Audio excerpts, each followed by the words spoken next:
या चंडी मृदकैट प्रमथनी या शूलमाहेश्वरी या धूम्राक्षचंड मुन्हनी या रक्त बीजासनी शक्ति सुम्मनि सुम्मदैत्यदलनी या सिद्धलक्ष्मी परा सा दुर्गा नवकोटि मूर्ति सहिता माम पातु वागेश्वरी ही। प्रिय भक्तों, जय माता जी। आज मैं आपके सामने अगस्त स्कंद संवाद और सुदुम्न के पुंसत्व प्राप्ति की कथा कहता हूँ।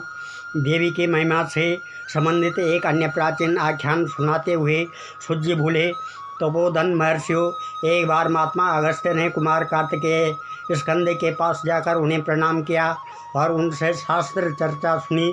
कुमार ने ऋषिवर को वाराणसी, मणिकर्णिका तथा गंगा तीर्थों का महत्व विस्तार से कह सुनाया, परंतु श्रोता ऋषियों को संतोष न हुआ।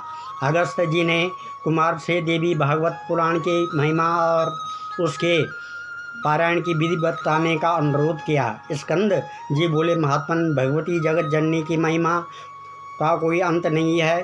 देवी की महिमा से ही उनकी महिमा का वर्णन करने से कोई व्यक्ति समर्थ हो सकता है। मैं आपको देवी की महिमा से संबंधित एक आख्यान सुनाता हूँ। सुदुम्न के पुंसत्व प्राप्ति की कथा। विवस्वान के निसंतान पुत्र श्राद्ध देव ने वशिष्ठ जी के परामर्श से पुत्रेष्टि यज्ञ का आयोजन किया। प्रार्थना करते समय होता के मुख से पुत्रोदीयताम के स्थान पर पुत्री दीयताम निकल गया, जिसके फलस्वरूप श्राद्ध देव के घर इला नाम की एक कन्या उत्पन्न हुई।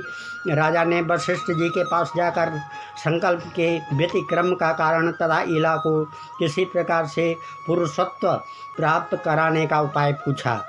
वशिष्ठ जी ने राजा की व्यथा पर द्रवित होकर अपने तप की शक्ति से इला को पुरुष बना दिया और उसका नाम सुदुम्न रखा।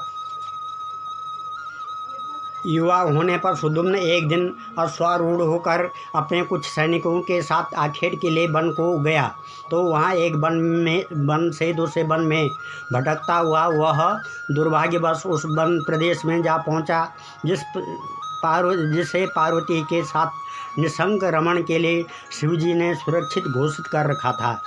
पार्वती की इच्छा से उस स्थान पर किसी भी पुरुष का प्रवेश वर्जित था और दुष्चेष्टा करने वाले का स्त्रीत्व में परिवर्तित हो जाने का शापात्मक विधान था। फलतः जो ही सुदुम्न, उसके साथी और अश्व उस प्रदेश में प्रविष्ट हुए, त्यों ही उनका पुरुषत्व स्त्रीत्व में परिवर्तित हो गया।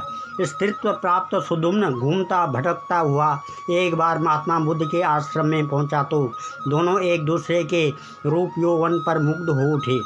सुदुम्न ने बुद्ध से गर्भ धारण किया और यथा समय पुरुरवा नामक पुत्र को जन्म दिया। बुद्ध के आश्रम में रहते हुए सुदुम्न को अपने पूर्व वृत्तांत का स्मरण हो आया, तो वह अपने कुलगुरु वशिष्ठ जी की शरण में गया।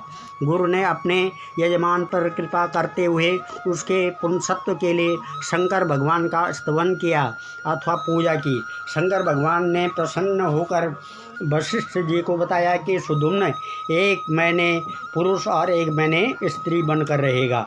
वशिष्ठ जी ने अब भगवती जगदम्बा पार्वती का आराधन किया। भगवती ने प्रसन्न होकर वशिष्ठ जी को कहा कि आप सुदुम्न के घर जाकर मेरी पूजा करें और मेरे पुराण श्रीमद् देवी भागवत का नवाण पारायण करें। इससे सुदुम्न को अस्थायी पुंसत्व प्राप्त हो जाएगा। वशिष्ठ जी भगवती को प्रणाम करके और उनके प्रति अपनी कृतज्ञता प्राप्त करके सुदुम्न के घर गए और आश्विन के शुक्ल पक्ष में उन्होंने राजा से भगवती पूजन और श्रीमद् देवी भागवत पुराण का नवाण पारायण कराया। नवरात्रों में इस सारे विधान से देवी प्रसन्न हो गई और इससे सुदुम्न को पुंसत्व प्राप्त हो गया। इसके उपरांत वशिष्ठ ने उसे राज्य पर अभिषिक्त कर दिया। अब ऋतवाक मुनि के मार्ग भ्रष्ट पुत्र के सुधरने की कथा। देवी भागवत पुराण की महिमा से संबंधित एक अन्य प्राचीन आख्यान अगस्त जी को सुनाते हुए स्कंद भगवान बोले, ऋषिप्रवर, भगवती की महिमा अनिवार्चनीय है। मैं आपको एक अन्य अद्भुत वृत्तांत सुनाता हूँ।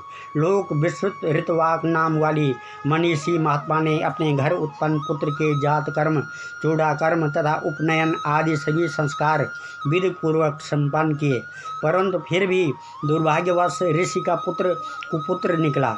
अपने कुपूत के कुकर्मों, किसी महात्मा को अकारण पीड़ित करना, किसी का द्रव्य हरण करना, किसी की कन्या से गलत व्यवहार करना तथा किसी को अपमानित करना आदि आदि को देखकर मुनि इस कुपूत से पुत्रवान पिता होने को अपना दुर्भाग्य ही मानते थे। इससे अत्यंत दुखी होकर ऋतवाक गर्ग मुनि के पास जाकर उनसे उत्तम कुल में निकृष्ट कर्मा पुत्र के उत्पन्न होने का कारण पूछने लगा। मुनि ने ध्यान लगाकर बताया कि इसका एकमात्र कारण बालक का अशुभ लग्न में उत्पन्न होना है। ऋतवाक ने गर्ग जी को बताया कि बालक को सुधारने के मेरे सभी प्रयास विफल हो चुके हैं। अब मैं सब प्रकार से निराश हो गया हूँ। गर्ग जी ने उसे भगवती की आराधना का उपाय सुझाया, जिसे अपनाने पर ऋतवाक लब्ध मनोरथ हो गया। उसका कुपथगामी पुत्र सन्मार्ग पर चलने लगा। दुर्दम के पुत्र के मनु बनने की कथा। इधर अपने पुत्र के कुमार्गामी होने के लिए दुष्ट ग्रह रेवती को उत्तरदायी मानते हुए ऋतवाक ने उसे पृथ्वी पर गिरने का शाप दे दिया। कुमुदांचल पर स्थित एक वृक्ष पर गिरे रेवती नक्षत्र से एक रूपवती कन्या ने जन्म लिया और उस कन्या को अपने आश्रम में लाकर ऋतवाक ने उसकी पुत्री के समान पालन पोषण किया। लड़की के युवती होने पर ऋषि को उसके लिए उपयुक्त वर की चिंता हुई तो उसने अग्निदेव की उपासना की। अग्निदेव ने प्रकट होकर बताया कि बलवान तथा तेजस्वी राजा दुर्दम इस कन्या का वरण करेगा। कुछ दिनों में आखेट को निकला कालंदी तथा प्रियव्रत का पुत्र राजा दुर्दम ऋतवाक मुनि के आश्रम में आ पहुंचा। मुनि ने राजा से अपने पुत्री के वरण करने को कहते हुए इस संबंध में अग्निदेव के आदेश को उद्धृत किया तो राजा ने मुनि तथा अग्निदेव के वचन को गौरव देते हुए रेवती से विवाह कर दिया। ऋतवाक ने दुर्दम पर प्रसन्न होकर उससे वर मांगने को कहा तो उसने रेवती के उदर से मनंतर के स्वामी मनु के उत्पन्न होने की याचना की। मुनि ने कहा, राजन, यदि आप इतने महत्वाकांक्षी हैं तो मैं आपको अवश्य सिद्धि का निश्चित और अमोघ उपाय बताता हूँ। आप श्रीमद् देवी भागवत पुराण का 9वां पारायण करें।